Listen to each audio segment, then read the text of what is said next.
하시니라. 아멘.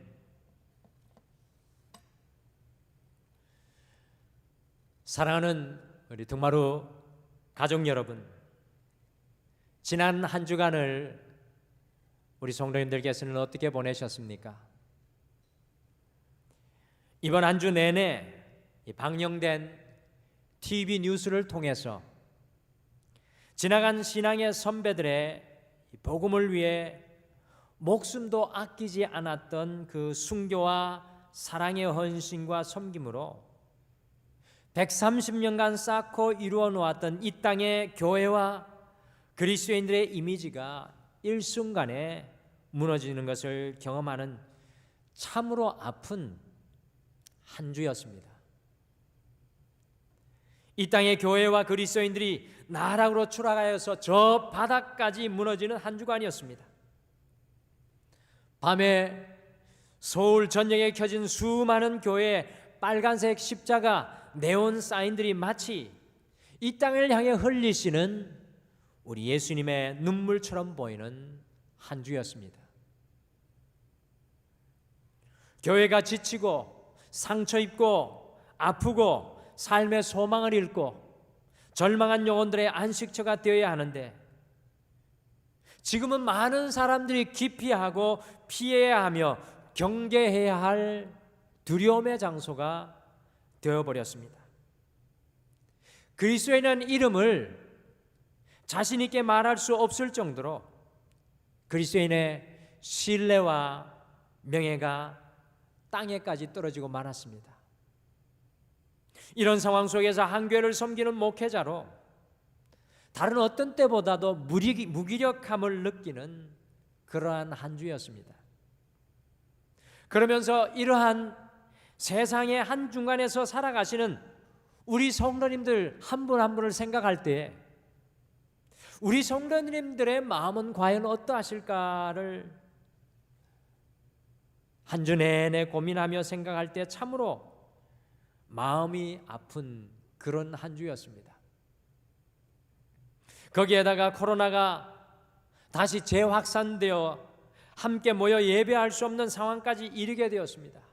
무려 6개월이나 넘게 자유롭게 성전 문을 열고 주님 앞에 나아오지 못하는 안타까운 시대, 함께 웃고 함께 울며 서로의 손을 잡아주고 안아주며 힘들 때 위로와 큰 힘이 되며 믿음의 가족이 되었던 우리가 마치 고아와 같이 각자의 자리에 홀로 남겨진 그러한 시간에 우리가 살아가고 있습니다. 마치 넘을 수 없는 큰 산 앞에 우리가 서 있는 것 같고요, 풀어낼 수 없는 엉켜버린 실타래를 붙잡고 있는 것과 같으며 마치 끊어진 외나무 다리 앞에 우리가 서 있는 것과 같은 그런 느낌입니다. 이런 삶의 시간에 서 있는 우리에게 주시는 오늘 말씀은 오병이어 보리떡 5개와 물고기 2마리의 기적의 사건입니다. 지난 한 주간을 보내면서 남자 장정만 5,000명, 성서학자들에 따르면 남녀 어린아이까지 합하면 최소 10,000명, 최대 2만 명의 사람들이 굶주림과 허기진 모습으로 자기에게 오시는 것을 보시고 이 빌립과 제자들에게 던지셨던 예수님의 질문이 계속 제 마음에 맴돌고 맴도는 그러한 한 주였습니다. 같이 요한복음 6장 5절, 빌립과 제자들에게 던져졌던 예수님의 질문을 함께 읽어보실까요? 5절 말씀입니다. 같이 읽겠습니다. 시작. 예수께서 눈을 들어 큰 무리가 자기에게로 오는 것을 보시고 빌립에게 이르시되 우리가 어디서 떡을 사서 이 사람을 먹이겠느냐 하시니, 오늘 예수님과 제자들은 큰 무리 5,000명의 장정들이 그들 앞에 다가오는 것을 보고 있었습니다. 그런데 주님께서 그 5,000명 앞에서 우리가 어디서 떡을 사서 이 사람들을 먹이겠느냐, 우리가 어디서 떡을 사서 이 사람을 먹이겠느냐고 빌립과 제자들에게 질문을 던지고 있습니다. 저는 2000년 전에 빌립과 제자들에게 던져진 예수님의 질문이었지만 5절의 이 질문이 마치 오늘 한국 교회와 그리스도인들에게 던지는 예수님의 질문으로 들려졌습니다.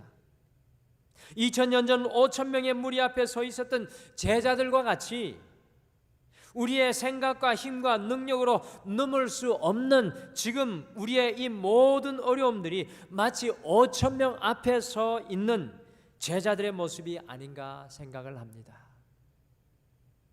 그때 예수님의 질문이 제 귀 속에서 메아리 쳤습니다. 우리가 어디서 떡을 사서 이 사람들을 먹이겠느냐? 우리가 어디서 떡을 사서 이 사람들을 먹이겠느냐? 사랑하는 성도 여러분, 우리가 살아가는 이 시점이 마치 5,000명 앞에 서 있었던 제자들의 모습과 같은 것은 아닐까요? 그래서 오늘은 주의 성전되기 34번째 시간 5,000명 앞에서라는 제목으로 과연 인간의 수단과 방법으로 넘을 수 없는 5,000명 앞에서 제자들에게 어떻게 반응하였는지 우리가 함께 살펴보고요. 더 나아가 우리 예수님께서 그 5,000명 앞에서 어떻게 반응하셨는지 함께 살펴보시면서 다가오는 한 주 우리의 인생의 5,000명 앞에서 그리스도인으로 이 혼란한 시대, 이 어려운 시대에 우리가 어떻게 걸어가야 할지, 우리가 걸어가야 될 믿음의 길을 함께 찾고 발견하는 오늘 이 시간이 되기를 소망합니다. 과연 5,000명 앞에서 제자들과 예수님은 어떻게 반응하였습니까? 첫째, 제자 빌립은 5,000명 앞에서 예수님을 빼고 계산하였습니다. 제자 빌립은 예수님을 빼내고 5,000명 앞에서 계산하는 인생이었습니다. 그 허기지고 지친 5,000명을 보시고 예수님께서는 특별히 제자 빌립에게 5절에서 질문하고 계십니다. 빌립의 이름을 부르시며 꼬집고 질문하고 계시지만 사실상 이 질문은 모든 제자들에게 던져진 질문이었습니다. 2000년의 시간을 넘어 오늘날에 5,000명의 문제 앞에서 서 있는 바로 우리 모두에게도 던지시는 우리 질문이십니다. 우리가 어디서 떡을 사서 이 사람들을 먹이겠느냐? 왜 이렇게 불가능한 질문을 예수님께서 던지고 계신 것입니까? 그 이유가 6절에 나옵니다. 같이 6절 말씀을 함께 읽겠습니다. 6절 같이 읽겠습니다. 시작. 이렇게 말씀하시면 친히 어떻게 하실지를 아시고 빌립을 시험하고자 하심이라. 예수님은 이 5,000명 앞에서 어떻게 하실지 분명한 계획이 있으셨습니다. 예수님의 청사진, 예수님의 블루프린트가 있으셨습니다. 그러나 이렇게 5,000명 앞에서 빌립에게 물으신 것은 빌립을 시험하고자 하심이었습니다. 곧 빌립을 깨닫게 하시려는 것이었습니다. 우리가 인생을 살아가다 보면요, 우리의 생각과 지혜와 자원으로 도저히 넘을 수 없는 수많은 5,000명의 문제 앞에 서게 됩니다. 우리의 인생의 고비고비마다 5,000명의 그러한 문제들을 만나게 되어 있습니다. 하나님께서 우리를 그것에 세우시는 이유는 우리를 깨닫게 하심입니다.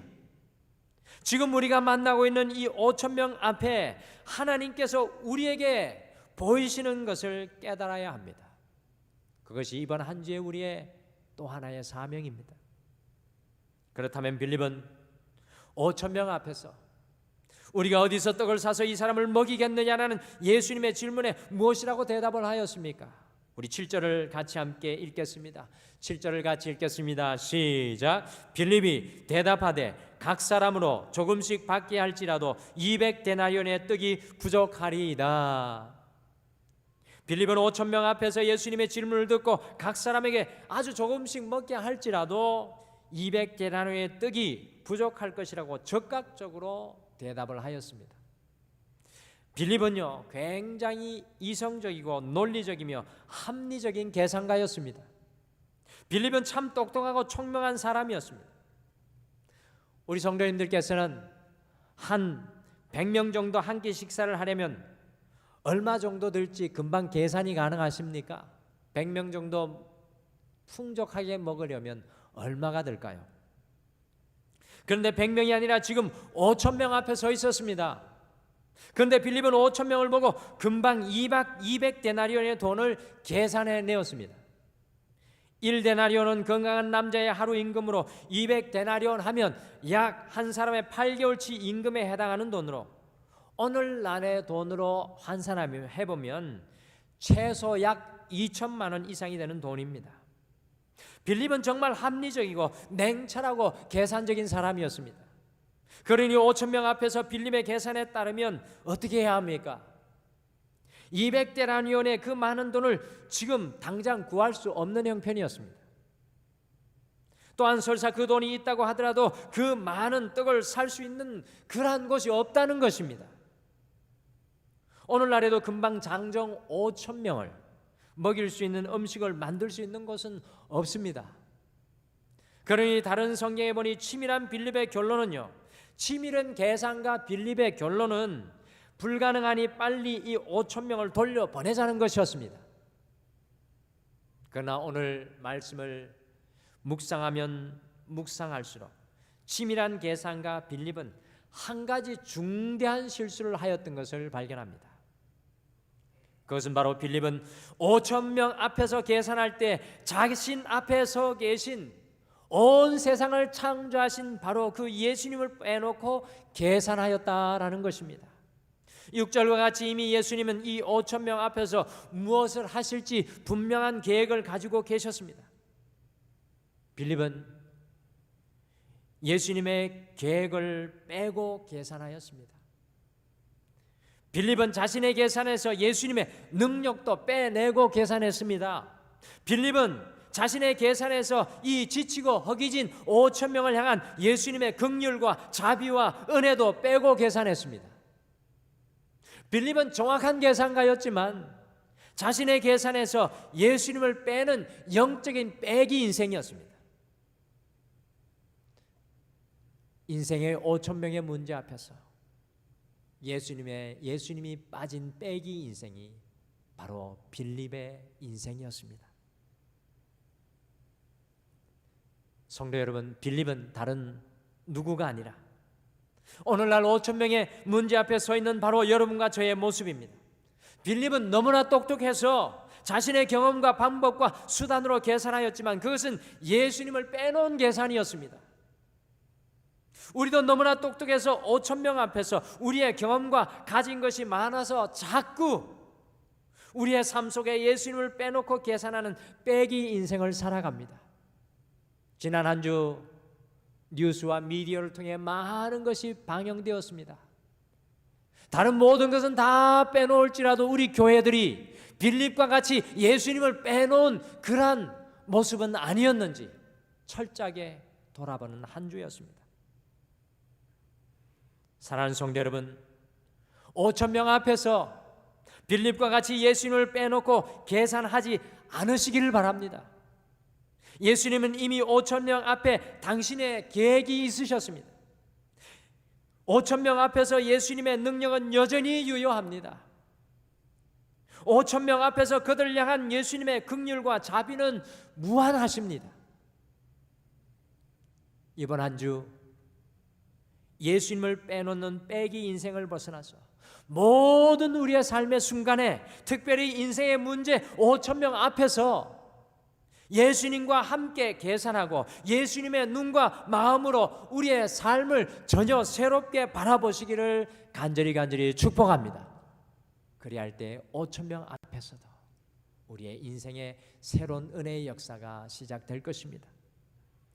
둘째, 제자 안드레는 5천 명 앞에서 예수님을 더하지 못하였습니다. 제자 안드레는 5천 명 앞에서 예수님을 더하기를 하지 못했습니다.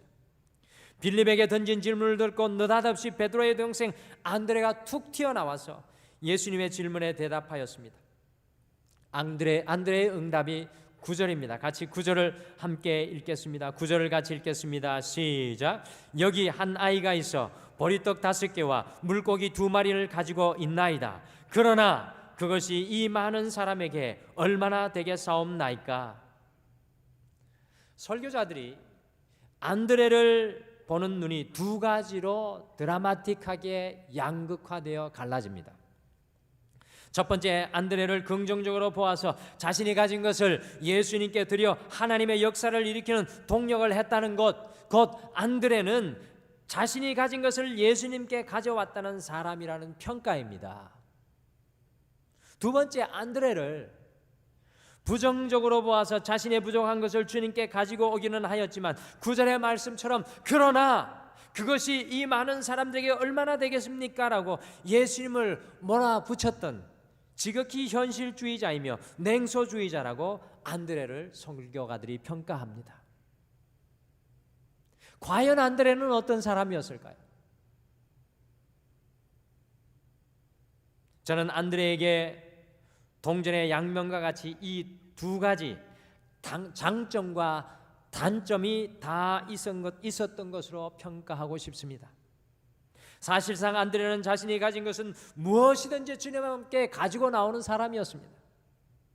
안드레가 그의 형 베드로를 주님께 데리고 왔습니다. 그리하여서 이 땅 가운데 귀하게 쓰이는 주의 종을 만들어내고요, 또 안드레가 이방인 유대인들을 주님께 데리고 왔고, 오늘 말씀 새겨보면 소년의 보잘것 것 없는 보리떡 5개와 물고기 2마리를 주님께 가지고 나왔던 장본인이 안드레였습니다. 하지만 문제는 9절에 그러나가 문제입니다. 주님께 가지고 오기까지는 잘하였지만 그러나 이것을 가지고 누구 입에 풀칠하겠습니까? 라는 지극히 현실에 매여 있는 연약함이 안드레에게 있었습니다. 안드레는 눈을 씻고 봐도 정말 형편없는 소년의 도시락 외에는 아무것도 볼 수가 없었습니다. 안드레의 가장 큰 실수는 자신이 주님께 가져왔던 그 소년의 도시락에 내가 가진 것에 주님의 능력을 더하지 못하는 것이었습니다. 안드레는 영적인 더하기 장애자였습니다. 여러분과 저는 과연 어떻습니까? 우리의 인생 가운데 우리가 가진 것에 주님을 더하며 살아가고 계십니까? 안드레는 5,000명 앞에서 그 오병이어에게 예수님께서 가지신 계획을 더하지 못했습니다. 안드레는 5,000명 앞에서 그 오병이어에 예수님의 능력을 더하지 못했습니다. 안드레는 그 5,000명 앞에서 그 오병이어에 예수님의 긍휼과 자비와 은혜를 더하지 못하였습니다. 사랑하는 성도 여러분, 5,000명 앞에서는 내가 가진 것에 주님을 다할 수 있는 믿음이 반드시 필요합니다.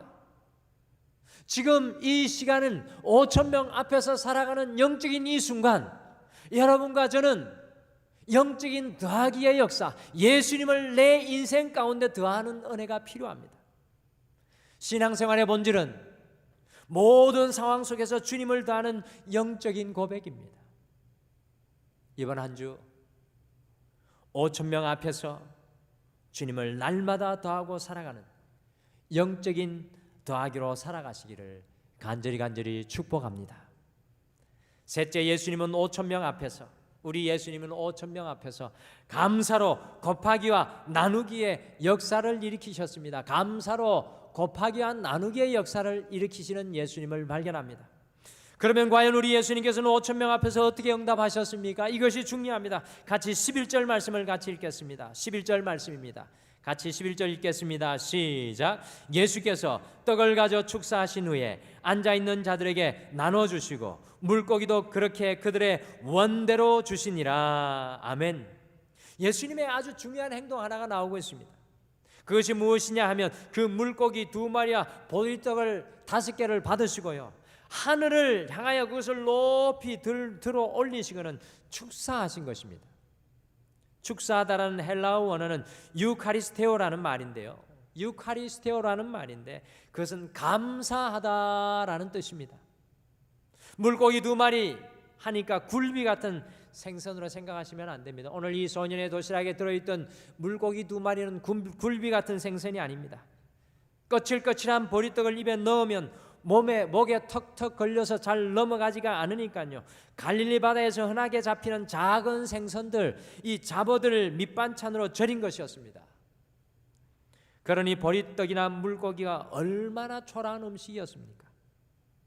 과연 이러한 것들이 5천 명 앞에서 감사할 거리가 되겠습니까?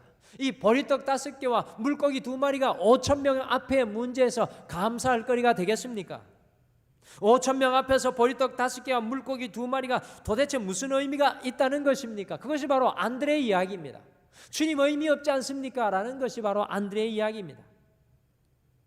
그러나 우리 예수님은 이것을 받아들고 높이 하늘을 향하여 감사하고 하늘을 향하여 그것을 가지고 감사하시고 그것을 나누어 주시는데 그들이 원하는 대로 그것을 나누어 주셨습니다.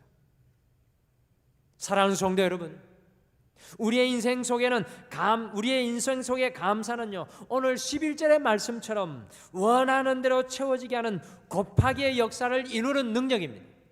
우리의 인생 속의 감사는 상상도 할 수 없을 만큼 나누어지게 하는 나누기의 역사입니다. 감사하면 곱하고 나누어지는 무한대의 역사가 일어납니다. 5천 명의 문제 앞에서도 감사를 잊지 아니하는 자의 손에는 아무리 보잘것없는 어떠한 것일지라도 곱하기와 나누기의 기적을 일으킬 수 있다는 것을 예수님께서는 오늘 우리에게 친히 보여주고 계십니다. 지난주에 부흥회를 통해서 다니엘의 삶의 중심이 예배인 것을 살펴봤는데요, 이 다니엘의 예배 전체가 이방 땅 바벨론의 포로 속에서도 이 풀무불 속에서도 사자굴 속에서도 많은 사람들의 공격과 비난 속에서도 오직 감사하는 것이 바로 다니엘의 예배의 전부였습니다. 주님 앞에 감사였습니다. 감사거리가 뭐가 있었겠습니까? 그러나 다니엘은 주님 앞에 붙잡히는 그 하나를 가지고 감사하였다는 것입니다. 5천 명 앞에 감사하며 살았던 삶이 다니엘의 삶이요 다윗의 삶이었습니다. 여러분과 저의 지금 이 5천 명의 문제 앞에 우리가 감사할 수 있는 것이 아무것도 없는 것처럼 보입니다. 우리가 가진 보리떡 5개와 물고기 2마리가 그렇게 초라해 보일 수밖에 없습니다. 지금 한국교회와 그리스도의 위상을 보며, 우리 그리스도인의 위상을 보며 무엇을 우리가 감사할 수 있으며, 예배조차 마음 놓고 드릴 수 없는 이 시간 우리는 무엇을 감사할 수 있겠습니까? 오늘 일부 예배에 어떤 성도님이 예물 많은 주님 앞에 직접 제 손으로 드리고 가고 싶다고 예분을 드리고 예배를 드리지 못하고 돌아가시는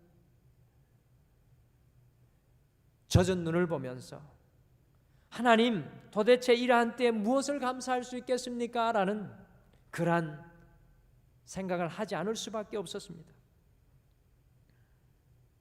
그러나 바로 이러한 순간조차도 하나님께서 우리에게 주신 보리떡 5개와 물고기 2마리, 우리가 가진 것으로 감사한다면 놀라운 곱하기와 나누기의 역사가 일어나게 될 것입니다.